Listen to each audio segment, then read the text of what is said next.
Hey guys, and welcome back to my channel. My name's Alyssa and today I'll be doing a bookshelf tour.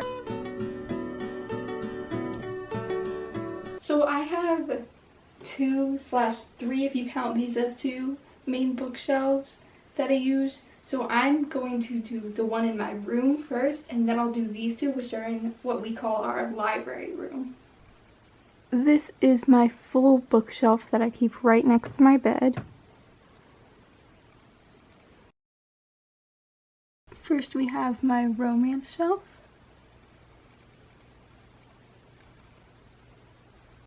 An honorable mention for this bookshelf is I'll Give You the Sun by Janie Nelson. I absolutely love this story.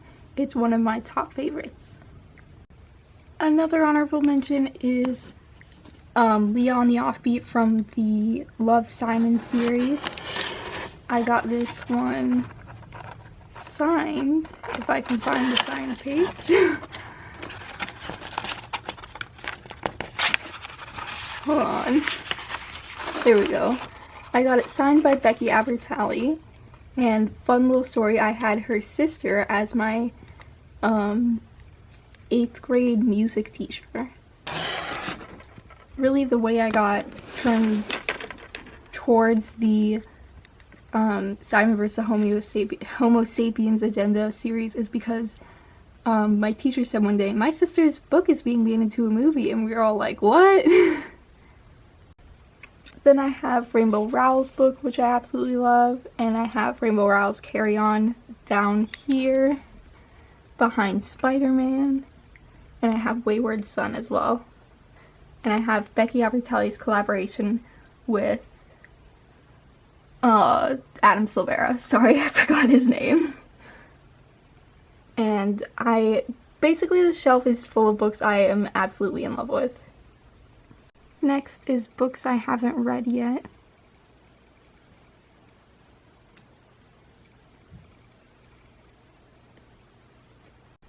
Then I have my movies shelf. Next, in this little corner, I have my favorites, which would be all of my Patrick Ness books because he is like my favorite author.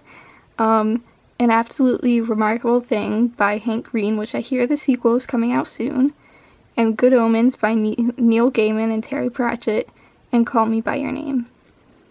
The last two bookshelves, or the last two shelves on my bookshelf, were just miscellaneous, like notebooks and things, so I didn't feel it was that important to record. But now we will get on to these two bookshelves. On this first bookshelf we have standalone books, and so like sort of biographies, autobiographies, more romance books, some thrillers, and some historical fiction. My favorites among these would probably be The Paris Architect. Probably, honestly, like, these 4 books are probably my favorite among all of these. Okay, The Paris Wife, which is about Ernest Hemingway's wife, and it's sort of like historical fiction, like what their relationship would have been like, and how it would have been like surrounding other authors, like F. Scott Fitzgerald, and it's just really interesting. Next we have The Boy in the Striped Pajamas, which obviously I cried my eyes out to. And yeah, I just thought this was a really good book and really good historical fiction. And then of course The Book Thief by Marcus Zusak, which I think I've had this edition since like 5th grade, if I'm correct. And yeah, so this book is very well loved, as you can tell. Now I haven't read these 2 books, but I have read these 4 except for this one. So it's kind of just a mix of things. On the next shelf I have series and groups of authors. So like right here I have Ned Vicini, and then over here I have John Green, and here I have Andrews, and then of course I have Karen McManus's books, and over here I have the Matched series by Ali Condi. And I only have the first book in the Illuminae files, because I tried to read the second book. I got it from the library, but it just didn't really grip me that well. So I just kind of got bored and DNF'd it. Some honorable mentions are the Match series, which I think I read in middle school. I'm not really sure. I loved this series. I thought it was so good. I thought it's kind of a funny story. It was a really good book, but it honestly was not like how a mental hospital is at all. I can tell from true experience. It's not that like this life-changing fun time when you go there. So yeah, I thought it was really good, though not really realistic. Another series I loved was the Selection series. I only have the last 2 books in the series here, but I'm hoping this summer to buy the full collection. I thought this was an extremely underrated series that I'd love to reread again, and I'll probably do this summer. It was so good. It's really funny, and yeah, overall just a really good read. Next up we have my classic literatures shelf. Some honorable mentions are Pride and Prejudice. I love this book, and you can tell I love this book because it is absolutely falling apart. This last half of the book just falls out.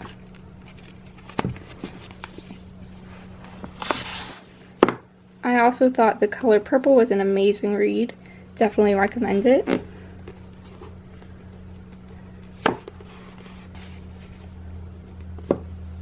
And To Kill a Mockingbird was definitely one of my favorites, reading it in school. For my next shelf, I'll be starting from the bottom up. So on the bottom shelf here is my Harry Potter shelf. I have the Harry Potter series, though I'm missing books 6 and 7. I don't know where those are. My sibling probably has them. And I have The Cursed Child, Newt Scamander's book, a couple of tales, and then the screenplay for the Fantastic Beasts movie, as well as a film book for the first 7 movies. And in the background over there is The Evolution of the TARDIS poster, which I love. Next on my bookshelf is a miscellaneous bookshelf. We have some more standalone books, which I'll probably be moving over. We have the Humans of New York series here, some Dan and Phil books here, and a book called Unbored, which is basically a book of just things to do when you're bored. One of my favorite books ever is This Is Where It Ends. It is such a good book, and I definitely recommend it. Next on my bookshelf is my graphic novel / manga shelf. I have the full box set for Princess Jellyfish, which I am obsessed with. I'm currently on the 3rd book, that's why it's not here. And for graphic novels, I have Brazen, Hey Kiddo, Bloom, Trashed, and My Friend Dahmer. I absolutely love these books. They are my favorite graphic novels, probably ever. I also have the start of the Death Note series. I have 2 through 4. My sibling is currently borrowing the first one, so that's why it's not there. And then, you probably can't see it, but I have the first volume of Demon Slayer. Oh, I'm stupid, that was backwards. So yeah, and I also have the first volume of Pokemon Adventures. And then if you look to the right, I have Every Person in New York, which is sketches of people in New York. And I have book 1 and 2 of Mouse, which is the story of a guy's father through the concentration camps in Germany. At the top we have some of my favorite childhood books. So we have Geronimo Stilton's Kingdom of Fantasy. I loved this series as a kid. It was really magical. Pun intended. Another book I loved was Love, Aubrey. I really love this. I think I got it from the Scholastic Book Fair in like 4th grade probably. And yeah, I absolutely loved it. Then we have almost the entire middle school series written by James Patterson. I really love this series. I thought it was pretty good. Well, for the most part. I thought the beginning books were better than the most recent ones, but yeah. So that is it for my bookshelf tour. I hope you guys liked it, and yeah, bye.